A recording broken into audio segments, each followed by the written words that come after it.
함께 보실 말씀은 로마서 8장 26절로 30절까지 말씀입니다. 로마서 8장 26절로 30절까지 제가 한 절 여러분이 한 절 교독하도록 하겠습니다. 이와 같이 성령도 우리의 연약함을 도우시나니 우리는 마땅히 기도할 바를 알지 못하나 오직 성령이 말할 수 없는 탄식으로 우리를 위하여 친히 간구하시느니라.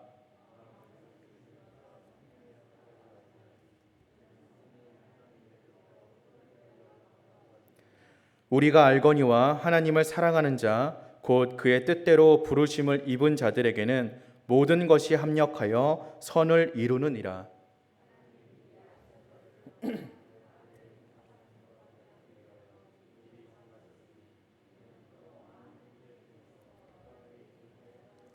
함께 보시겠습니다. 또 미리 정하신 그들을 또한 부르시고 부르신 그들을 또한 의롭다 하시고 의롭다 하신 그들을 또한 영화롭게 하셨느니라. 아멘. 신앙생활을 하면서 우리는 때때로 당혹스럽고 당황스러운 이 때를 마주할 때가 있습니다. 열심히 하나님을 섬기고 의지하며 살아간다라고 하지만 때로는 사랑하는 사람을 죽음을 경험해야 할 때도 있고 또 자신에게 큰 병이 생기기도 합니다. 사업에 실패하여서 우리의 삶이 완전히 무너지는 것을 경험하기도 하고 당장 먹고 사는 문제가 급급하여서 세상으로, 말씀으로, 신앙으로 우리의 고개를 들기도 힘든 순간들이 있습니다. 고통과 아픔으로 그렇게 몸부림치는 시간을 보내며 우리는 하나님이 침묵하고 계신다라는 생각 때문에 당혹스럽게 느껴질 때도 있는 것 같습니다. 올해로 저는 목회의 길을 걷기로 결심한 지 딱 10년째가 되는 해입니다. 10년 전에 저는 신학의 길을 걷고자 신대원 시험을 준비하고 있는 아주 뜨겁고 열정 넘치고 기도도 열심히 하는 그런 청년이었습니다. 정말 돌이켜서 생각해 보면 그때처럼 기도했던 적이 없는 것 같습니다. 그런데 딱 그 시점에 저희 아버지께서 급성 신부전증으로 쓰러지셨습니다. 생사의 갈림길에서 비 오는 새벽 저희 아버지를 실은 응급차는 경기도 이천, 경기도 광주, 서울을 넘나들며 응급실만 3군데를 헤매었습니다. 다 죽어가는 사람을 받지 못하겠다라는 이 병원의 반려 때문이었습니다. 마침 추석 연휴와도 맞물려 있었던 그 시기 응급차는 도로 위에서 움직이지도 못하고 있었습니다. 그리고 그 순간 저는 기도도 나오지 않는다라는 심정을 경험하게 되었습니다. 어렵사리 응급실에서 조치를 받기 시작하신 아버지를 뒤로하고 등을 떠미는 어머니 때문에 저는 집으로 돌아와야 했습니다. 나중에 들은 이야기로는 병원에서 아버지가 그날 밤을 넘기지 못할 테니 가족들 모두 마지막 순간을 준비하라라는 이야기를 들으신 직후라고 말씀하시더라고요. 제가 집에 돌아온 이유는 다름이 아니었습니다. 그 다음 날이 신대원 시험을 위해서 꼭 치러야 하는 목회자 후보생 고시가 있는 날이었기 때문입니다. 집으로 돌아온 저는 뜬 눈으로 밤을 지새웠습니다. 그런데 그 하룻밤 꼬박을 세우며 제가 놀라운 경험을 했는데요. 제가 한 놀라운 경험은 기도가 나오지 않는다라는 사실이었습니다.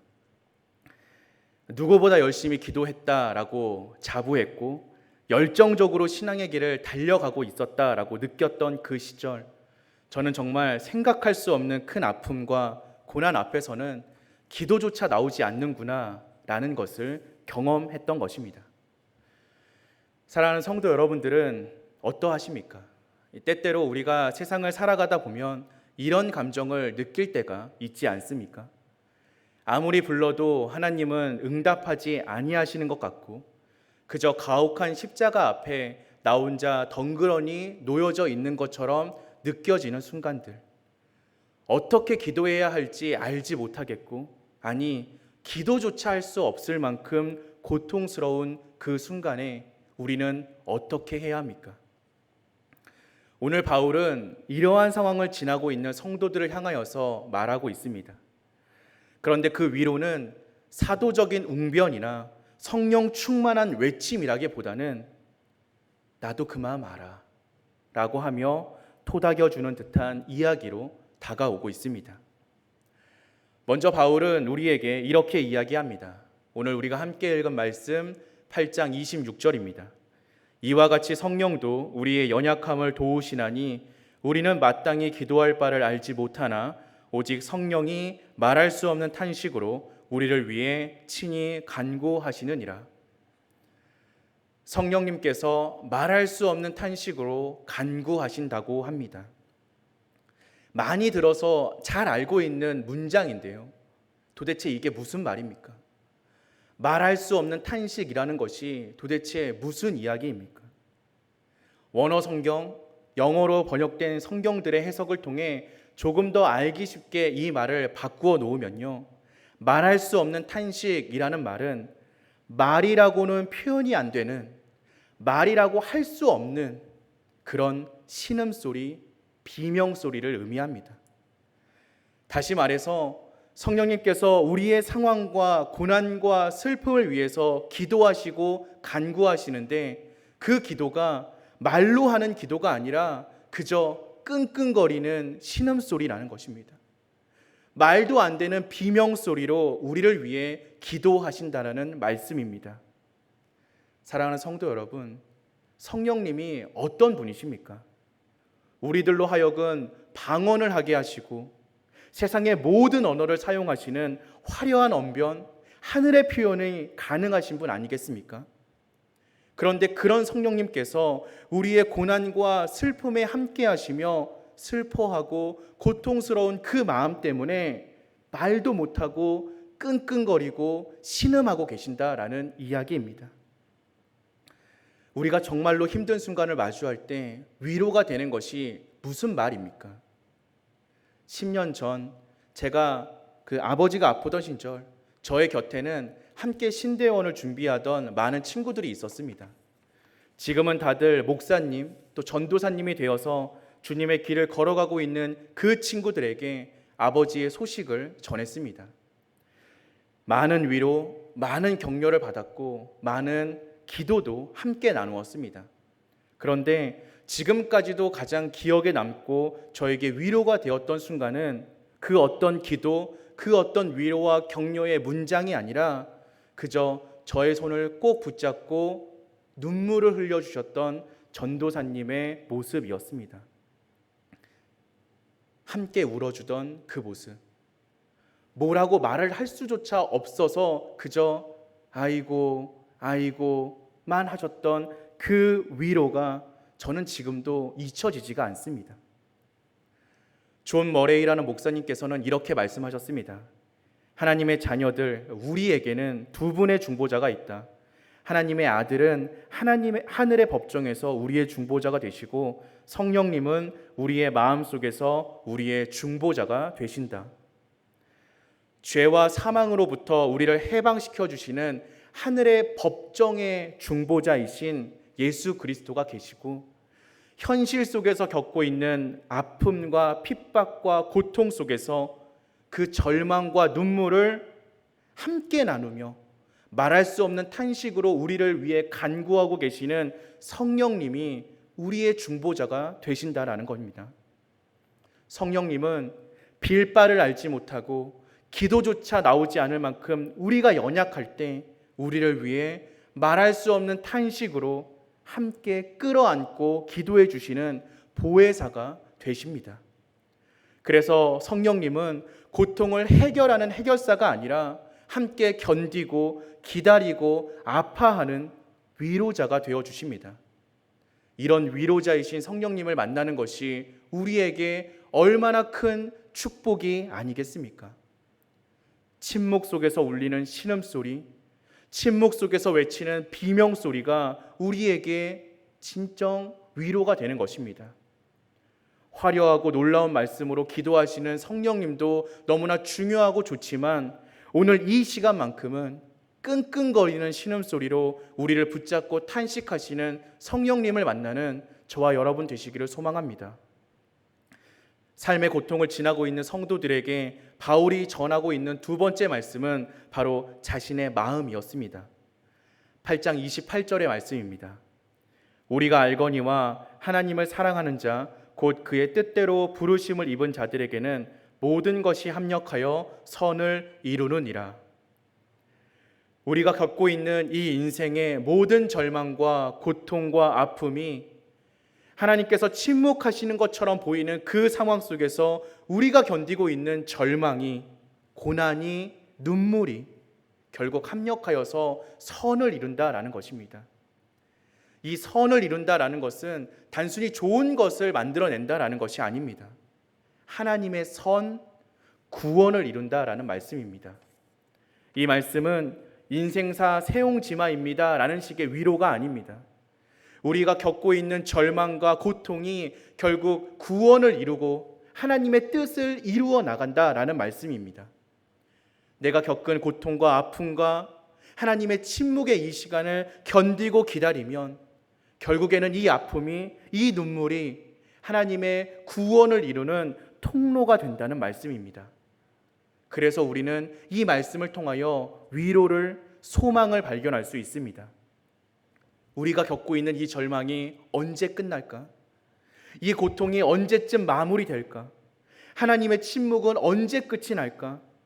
이렇게 계속 살아가다 보면 우리가 세상에 넘어지고 죄악에 넘어지고 어두움에 삼켜져 버리고, 그래서 결국에는 제대로 된 신앙의 길을 걸어가지 못하는 그런 벗어나는 그런 넘어짐이 우리에게 있지는 않을까 고민되고 걱정되고 근심되고 절망스럽지만, 그러나 믿음 안에서 우리의 이 고난의 시간이 오히려 구원을 이루는 길이 되며 고통과 절망의 걸림돌이 아니라 구원의 디딤돌이 된다라는 사실을 믿고 살아가는 우리의 삶에 하나님의 위로가 함께한다는 말씀입니다.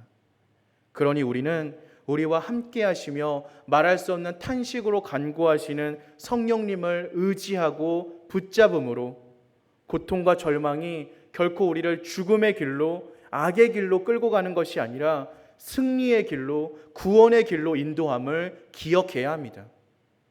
우리의 삶의 모든 순간은 하나님의 승리의 여정입니다.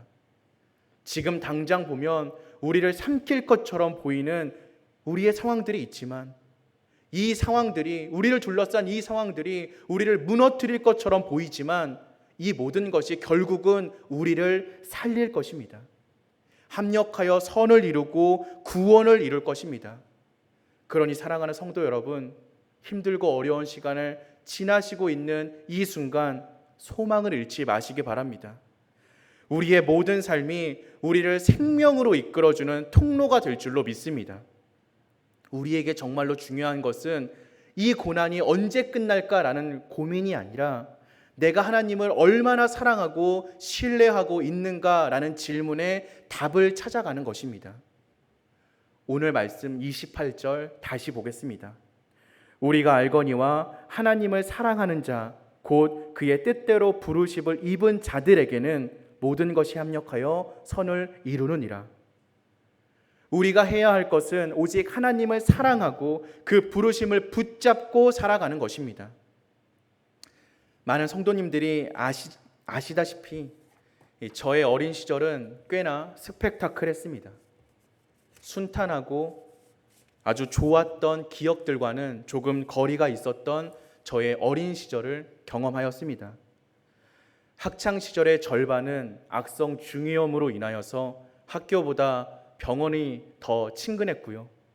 나머지의 절반은 가정의 경제 문제로 외롭고 배고픈 시간을 지내야 했습니다. 비닐하우스에서도 한 칸짜리 컨테이너에서도 생활하던 저의 학창 시절, 제가 자라왔던 시간 내내 저를 괴롭혔던 질문은 열심히 기도하고 열심히 신앙생활하고 교회도 안 빠지고 다니는데 내 인생은 왜 이럴까라는 것이었습니다. 그러던 저에게 하나님은 사명을 주셨고 저는 그 사명을 붙잡고 저의 인생을 버티고 지탱하였습니다. 그래도 하나님이 나를 사랑하시니까, 주님께서 나를 부르셨으니까 나를 어찌 되었든 붙잡아 주시겠지, 책임져 주시겠지. 나는 그냥 하나님의 말씀대로 하나님을 사랑하기만 하면 되겠지라는 믿음이 있었습니다. 그리고 그 믿음은 저의 고난과 아픔과 눈물의 시간을 합력하여 선을 이루어 갔습니다. 질병으로 아픔을 갖고 계신 성도님들을 바라보면 눈물로 기도할 수 있도록 저에게 마음을 더하여 주셨고, 삶이 어려운 학생들과 청년들을 보면 애끓는 심정을 갖게 하셨습니다. 육신의 배고픔과 외로움을 치유할 수 있는 것은 세상의 어떤 것이 아니라 친구도 사람도 진수성찬도 아닌 하나님이심을 삶으로 보이도록 저를 인도하여 주셨습니다. 저도 잘 알다시피 아직도 저는 너무나 많이 부족합니다. 그러나 저는 확신합니다. 하나님을 사랑한다면, 그 뜻대로 부르심을 입었음을 믿는다면 우리는 두려워하거나 걱정할 것이 아무것도 없다는 것을 저는 확신합니다. 하나님께서 모든 것이 합력하여 선을 이루도록 인도하여 주실 것입니다. 사랑하는 성도 여러분, 오늘 저와 여러분들에게 이런 위로와 하나님의 손길이 함께하기를 주님의 이름으로 기도합니다. 마지막으로 바울은 어려움과 고통 속에서 붙잡아야 할 세 번째 이야기를 전하고 있습니다. 오늘 말씀 8장 30절입니다. 또 미리 정하신 그들을 또한 부르시고, 부르신 그들을 또한 의롭다 하시고, 의롭다 하신 그들을 또한 영화롭게 하셨느니라. 많은 분들이 이 구절을 보면 우리의 구원의 서정, 그리고 성화의 단계를 떠올리기도 합니다. 하나님께서 부르셨고 그 부르신 사람들이 의롭게 살아가면 의롭다 하심을 입음으로 우리는 영화롭게 될 것이다 라는 하나님의 구원의 서정을 떠올리기도 합니다. 그런데 참 재미있는 것은요, 오늘 쓰여진 이 문장의 모든 동사들은 과거형으로 쓰여져 있다는 것입니다. 우리 영어 성경으로 잠깐 보시면요, 영어 성경으로 보시면 이 모든 동사들이 다 과거형으로 되어 있습니다. called, justified, glorified. 이미 되었다라는 것입니다. 주님께서 미리 정하시고 부르시고 의롭게 하시고 영화롭게 하심이 단계적으로 나아가는 것이 아니라 우리가 결국엔 그 지경까지 이르게 될 것입니다 라는 말씀이 아니라, 이 말씀은 우리에게 우리가 세상에 짓밟힌다 할지라도, 우리가 사자밥으로 내어짐을 당한다 할지라도, 저작거리에서 놀림거리가 된다 할지라도, 십자가에 달려 죽는 한이 있다 할지라도, 오늘 바울이 이 편지를 쓰고 있는 그 시절 초대교회 성도들이 겪고 있었던 그 절망의 삶을 겪는다 할지라도 우리는 이미 하나님이 의롭다 하셨고 우리는 이미 영화로운 존재라는 말씀입니다. 이 세상을 살아가는 우리는 아직 아니겠지만 그래도 이미 하나님께서는 우리를 glorified, 영화롭게 만드셨다는 것입니다. 하나님의 아들 예수 그리스도의 십자가 사건과 부활을 통하여서 우리를 이미 정하시고 부르시고 영화롭게 하셨다. 그런데 우리가 한 번만 더 생각해 보면요, 이 영화롭다라는 표현을 우리가 보통 누구에게 사용합니까? 이 영화롭다라는 표현은 우리들보단 하나님께 어울리는 단어 아닙니까? 그런데 하나님께서 죄인된 우리를, 부족한 우리를, 보잘것없는 우리를 영화롭게 하셨다라고 말씀하십니다. 우리는 이미 하나님으로 인하여서 영화롭게 된 존재라는 것입니다. 사도 바울이 이 편지를 읽고 있는 성도들에게 무슨 이야기를 하고 싶은 것입니까? 우리가 삶에서 핍박당하고 세상 속에서 고통 속에서 절망스럽게 살아간다 할지라도 세상 사람들의 눈에는 우리의 삶이 이 모양 이 꼴인 것처럼 보인다 할지라도 우리는 이미 영화로운 존재라는 것입니다. 현실은 비참해도 우리가 깨어지고 부서지고 남루한 존재처럼 보인다 할지라도 하나님이 보시기에 우리는 영화로운 존재라는 것입니다. 잘 참고 견디면 나중에 결국 영화롭게 될 것입니다 라는 것이 아니라 우리는 이미 영화로운 존재라는 사실을 일깨워 줌으로써 사도 바울은 우리를 위로하고 있습니다. 우리에게 이보다 더 큰 위로가 어디 있습니까? 사랑하는 성도 여러분, 우리는 이미 영화로운 존재입니다. 우리는 하나님의 사랑을 듬뿍 받은 사람들입니다. 이것이 우리에게 위로가 되지 않는다면 무엇이 우리에게 위로가 될 수 있겠습니까? 사랑하는 성도 여러분들께서 혹시 힘들고 어려운 시기를 지내고 계시는 분들이 계십니까? 혹시 성도님들이, 내 자신이 혹은 내가 사랑하는 가족이 병으로 인하여서 아픔을 겪고 있습니까? 사업이 실패하여서 혹은 하던 일들이 잘 안 되어서 막막함을 느끼고 계십니까? 사람들과의 관계 속에서 외로움과 괴로움을 겪고 있지는 않으십니까? 어떻게 기도해야 할지 감도 안 오고, 아니 기도하려고 앉으면 기도가 나오기는커녕 그냥 한숨만 푹푹 쉬어지는 그런 상황을 살고 계시지는 않으십니까? 그런 우리들을 향하여서 바울은 위로를 전합니다. 우리는 이미 영화로운 존재라고요.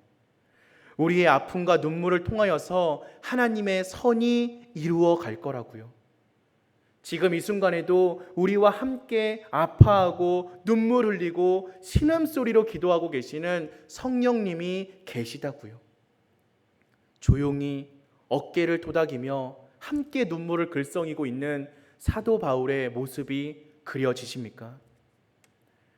오늘 이 자리에 나와 있는 모든 성도님들께서 서로에게 이런 위로의 바울이 되기를 소망합니다.